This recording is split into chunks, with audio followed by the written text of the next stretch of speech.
गणपती बाप्पाला विघ्नहर्ता म्हणतात, कारण ते जीवनातील अडथळे दूर करतात.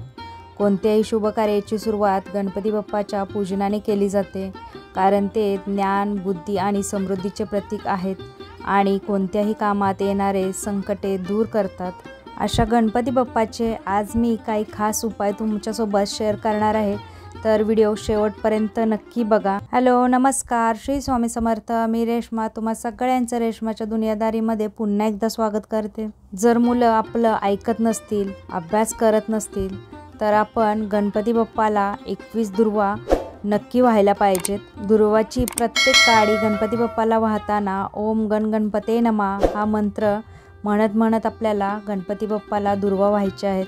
दुर्वा वाहताना आपल्या तोंडात गणपती बाप्पाचं नाव आणि आपल्या मुलासाठी आपण किंवा आपल्या पतीसाठी आपण हा उपाय करणार असेल तर त्यांचं नाव घ्यायचं आणि हा दुर्वा आपण ज्या गणपती बाप्पाला आहेत त्या व्हायच्या. त्यामुळे मुलं हट्टीपणा कमी करतात आणि ते आपण म्हणतो ते ऐकू लागतात. गणपती बाप्पाला गूळ आणि तुपाचा नैवेद्य दाखवायचा. बुधवारी गणपती बाप्पाला गूळ आणि तुपाचा नैवेद्य दाखवल्यामुळे मनातील राग, गैरसमज दूर होतात आणि घरात प्रेम वाढते. जर तुमचा मुलगा तुमचं ऐकत नसेल तर मुलाच्या नावाने एक मोदक गणपती बाप्पाला अर्पण करा आणि गणपती बाप्पाला विनंती करा की माझ्या मुलाला समज द्या, असा संकल्प करा. मुलगा ऐकायला लागतो आणि योग्य मार्गावर येतो. गणपती बाप्पासमोर तांदळाने ओम लिहा आणि त्या चिन्हावर दिवा ठेवून पूजा करा. असं केल्याने घरातील मतभेद, राग आणि नकारात्मकता दूर होते. गणपती बाप्पाला पांढऱ्या फुलांचा हार वाहा आणि ओम वक्रतुंडाय नमः असा मंत्र म्हणत हार अर्पण करा. असं केल्याने पतीचा स्वभाव शांत होतो आणि तो बायकोचा सन्मान करतो. मुलगा किंवा पती रागीट असेल तर हळद मिसळलेले पाणी गणपती बाप्पाला अर्पण करा आणि शांत मे मन असा जप करत गणपतीला वाहा. असं केल्याने त्यांच्या मनातील ताण, अहंकार कमी होतो.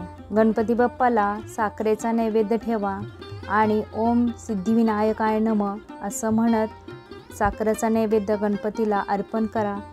असं केल्याने अडथळे दूर होतात आणि घरात वातावरण हलकं राहतं. जर आईने बुधवारी रात्री ओम गण गणपते नमः असा 21 वेळा मंत्र म्हटला आणि मनात आपल्या मुलाचं किंवा पतीचं नाव घेत झोपली तर बाप्पा त्या मनोभावनेला उत्तर नक्की देतात. उपाय सातत्याने केल्यास 7 दिवसात फरक जाणवतो. जर तुमच्या घरामध्ये वादविवाद होत असेल किंवा भांडणतंटा होत असेल आणि एकमेकांशी बोलणं होत नसेल तर बुधवारी 5 वेळा लाल शाईच्या पेनाने ओम गण गणपते नमः लिहा आणि ती चिठ्ठी आपल्या गणपती बाप्पासमोर ठेवा. असं केल्याने संवाद सुधारतो आणि ते मनाने तुमच्याकडे ओढले जातात. गणपती बाप्पाला देवीपुत्र भावनेने लाल वस्त्र अर्पण करा. लाल वस्त्र अर्पण करताना त्यात थोडी हळद ठेवा. असं केल्याने आईचं बोलणं प्रभावी होतं आणि घरातील पुरुष ऐकू लागतात. बुधवारी सायंकाळी तिळाच्या तेलाचा दिवा लावा ओम एकदंताय नमः म्हणत. असं केल्याने घरातील वाद, राग आणि ताण नाहीसे होतात. पारिजातिक किंवा तुळशीच्या पानाने गणपतीला जल अर्पण करा ओम सुखदाय नमः म्हणत. असं केल्याने दैनंदिन अडचणी, ताणतणाव कमी होतात. गणपतीसमोर 11 वेळा ओम नमो गणेशाय असा जप लावा. रोज सकाळी हे ऐकल्यास घरातील छोट्या मोठ्या अडचणी नष्ट होतात. मुलं जर अभ्यासात रस घेत नसतील तर गणपतीला पेन्सिल अर्पण करा. बुद्धिप्रदाय नमः म्हणत पेन्सिल गणपती बाप्पासमोर ठेवा. असं केल्यास त्यांच्या अभ्यासात लक्ष वाढते आणि स्मरणशक्ती सुधारते. पती बाहेरच्या नादात असेल तर गणपतीला लाल फूल व मोदक अर्पण करा आणि मम दाम्पत्य स्थिर भवन्तु असा संकल्प करा. असं केल्यास बाहेरील आकर्षण संपतं आणि तो घराकडे ओढला जातो. गणपतीला कापूर व लवंग अर्पण करा बुधवारच्या सायंकाळी.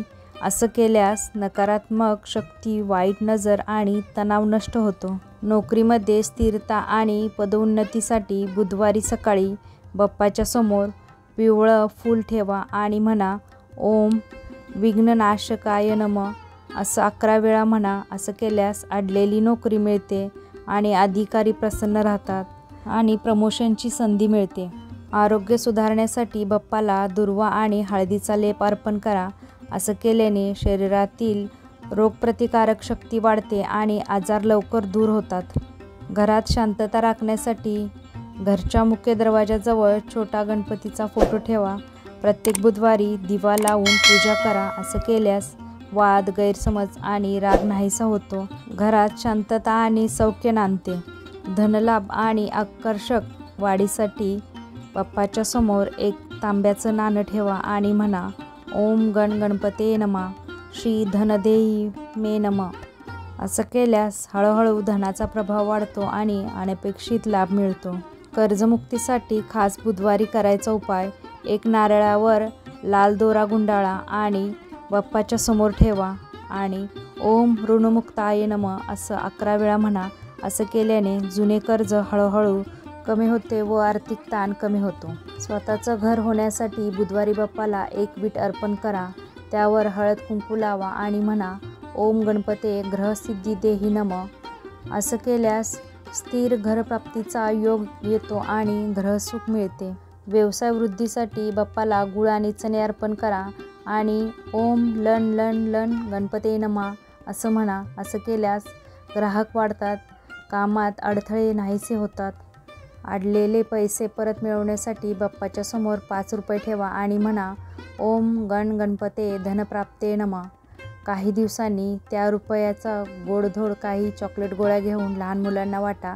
असं केल्याने अडकलेले पैसे परत मिळतात. घरातील नकारात्मकता दूर करण्यासाठी कापूर व लवंग जाळून त्याचा धूर सगळ्या घरभर पसरावा. असं केल्यास घरातील नकारात्मक ऊर्जा नष्ट होते, वातावरण पवित्र राहते.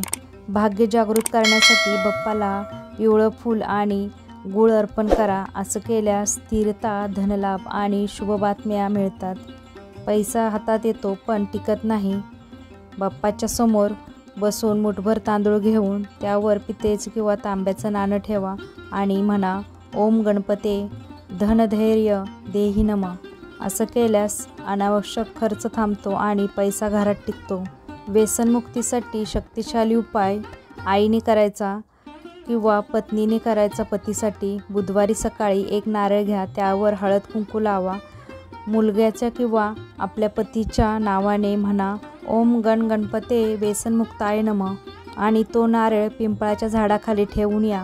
असं केल्यास हळूहळू व्यसनाची सवय कमी होते आणि चांगले विचार येतात. पैशाच्या ऊर्जेला घरात टिकवण्यासाठी बुधवारी रात्री मुख्य प्रवेशद्वारासमोर छोटा तुपाचा दिवा लावा आणि मंत्र म्हणा, ओम गण गणपते नमः, श्री धन आगच्छतु. असं केल्यास लक्ष्मीची ऊर्जा घरात स्थिर होते, खर्च थांबतात. आपल्या घरातलं धन टिकवण्यासाठी रात्री झोपण्यापूर्वी बाप्पाच्या फोटोसमोर 3 वेळा म्हणा, ओम गण गणपते नमः, श्री धन रक्ष रक्ष स्वाहा. असं केल्यास खर्चावर नियंत्रण येते, पैसा साठू लागतो आणि घरात सुखशांती वाढते. तर तुम्हीसुद्धा मंगळवारी किंवा बुधवारी हे उपाय नक्की करून बघा. तुम्हालासुद्धा नक्की या उपायाचा फायदा होईल. तुम्हाला आजची माहिती कशी वाटली? जर व्हिडिओ आवडला तर व्हिडिओला लाईक, शेअर, सबस्क्राईब करा. पुन्हा भेटूया आपण उद्याच्या नवीन व्हिडिओमध्ये. तोपर्यंत सगळ्यांना श्री स्वामी समर्थ. जय जय स्वामी समर्थ.